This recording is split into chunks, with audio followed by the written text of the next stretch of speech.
ভণ্টিক কিয় ডিব্ৰুগড় মেডিকেলত এডমিট কৰা হৈছে আৰু ভণ্টিক কি হৈছে মই আপোনালোকক এই ভিডিঅ'টোত ক'ম। ভিডিঅ'টো স্কিপ নকৰাকৈ লাষ্টলৈকে চাব। নমস্কাৰ সকলোকে। এতিয়া পাৰিছে ৰাতিপুৱা 4টা মই ব্ৰাছ চাছ কৰি গা পা ধুই ভাত বনাওঁ, কাৰণ ডিব্ৰুগড়লৈ ভাত লৈ যাব লাগিব। তাৰপিছত এই ৰেডি চেডি হয় মই পেহী আৰু মানুহজন ওলাইছোঁহি।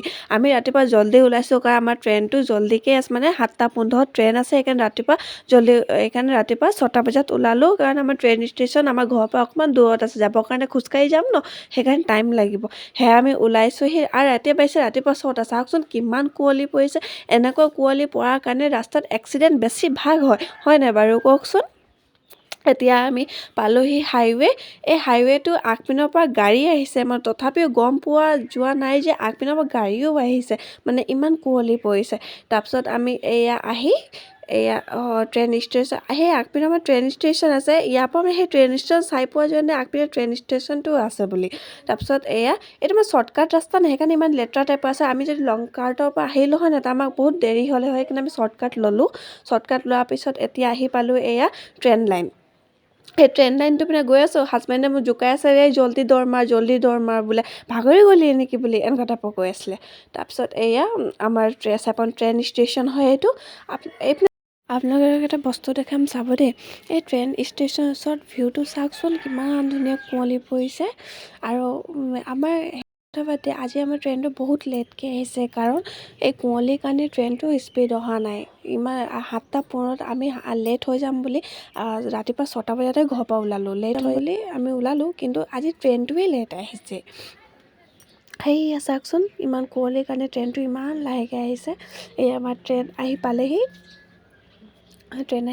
আজি ট্ৰেইনত উঠিবৰ কাৰণে ইমানেই চবেই মানুহ কৈছে যে জেগা নাই বুলি, তথাপিও যেনে তেনে উঠি পিনি অকণমান ঠেককৈ বহিছোঁ। আৰু এইপিনে বহিবও জেগা নাছিলে, তথাপিও হাজবেণ্ডে যেনে তেনে কৰি বহাই দিছে। হাজবেণ্ডে বহা নাছিলে। এইবাৰ আমি ডিব্ৰুগড়ৰ কাৰণে ওলাই দিছোঁ। তাৰপিছত আমি ডিব্ৰুগড় ষ্টেচন নামিহে আমি অ'টো ধৰিলোঁ। অ'টোটো আমাক লৈ যাব আছাম মেডিকেল কলেজ। তাৰপৰা সেই মেডিকেলৰ ওচৰত নাযায় বোলে। তাৰপিছত অ'টোটোৰ পৰা নামিহি আমি এতিয়া বেটৰী এটা ধৰিম। সেয়া হৈছে আছাম মেডিকেল। বেটৰী ধৰিব লাগিব। তাৰপিছত আমি অ'টোৰ পৰা নামি বেটৰী এটা ধৰিলোঁ। বেটৰীটো আমাক চাৰ্জাৰী ৱাৰ্ডত লৈ যাব, কাৰণ আমাৰ ভণ্টিক চাৰ্জাৰী ৱাৰ্ডত ৰাখিছে। আৰু আমি এতিয়া আহি পালোঁহি চাৰ্জাৰী ৱাৰ্ড। আৰু এইটো হৈছে চাৰ্জাৰী ৱাৰ্ড, ইয়াত আমাৰ ভণ্টিক থৈছে। আমি এতিয়া ভিতৰত গৈছোঁহি, মানে সিহঁতক কোনটো ৰুমত ৰাখিছে সেই নাম্বাৰটোও নাজানো, সেইকাৰণে আমাক মানে বহুত বিচাৰিবলগীয়া হৈছে। তাৰপিছত আগত ৱাটচমেন এটা আছে, তাকে সুধিলোঁ।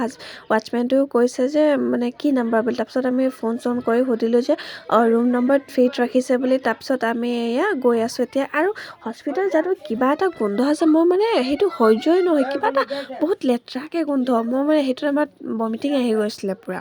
তাৰপিছত আমি ৰুমটো বিচাৰি গৈ আছোঁ। আৰু ডিব্ৰুগড় হস্পিটেল বহুত মানে কম ভাগ অহা হয় নাই, সেইকাৰণে মানে অকণমান কনফিউজ হৈছে। চব ৰুমখিনি একেই টাইপৰ নিচিনা লাগে। তাৰপিছত আমি গৈ আছোঁ। বহুত সময় বিচৰাৰ পাছত আমি ৰুমটো, আৰু এতিয়া আমি পালোঁহি, আমাৰ পোৱালিটোক মানে বিচাৰি পালোঁহি। এতিয়া আমি ৰুমৰ ভিতৰত সোমাইছোঁ। মানে এতিয়া আপোনালোকক কৈ আছোঁ, ছোৱালীজনী হৈছিলে কি, ছোৱালীজনী মানে তাৰ মাকে মানে তাৰ পাপাৰ কাৰণে গৰম পানী বহাই দিছিলে। তো গৰম পানীটো বাহিৰত বহাই পিনি তাৰ মাকে কিবা কৰি আছিলে।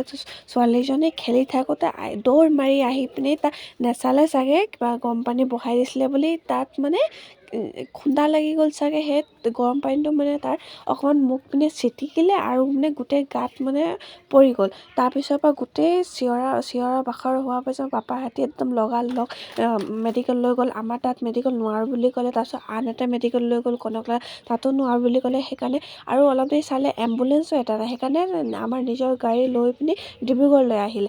ডিব্ৰুগড় অহাৰ পিছত ছোৱালীজনীক চেলাইন এটা দিলে আৰু এডমিট কৰিলে। আৰু যোনটো ৰুমত এডমিট কৰিব লাগে সেইটো ৰুমত ছিট নথকাৰ কাৰণে এই জেনেৰেল ৱাৰ্ডটোত ছিফ্ট কৰিলে। সেইকাৰণে মানে আজি আমি দেওবাৰে আহিব নোৱাৰিলোঁ, কাৰণ এই ঘটনাটো শনিবাৰে হৈছিলে। আৰু শনিবাৰে তো দেওবাৰে 26 জানুৱাৰী আছিলে। সেইকাৰণে আমি সোমবাৰে আহিবলগীয়া হ'ল। তাৰপিছত এই সোমবাৰে আহি পিনি আপোনালোকে এই ছোৱালীটোক দেখুৱাই চাবচোন, ইমান বেয়া লাগিছে ছোৱালীটো। চাওকচোন আপোনালোকে, চাব দেই, ৰ'ব। চাওকচোন, অকল চাই আছে, মুখৰ পৰা এটা কথাও কোৱা নাই। ইমান বেয়া লাগিছে চাই পিনি।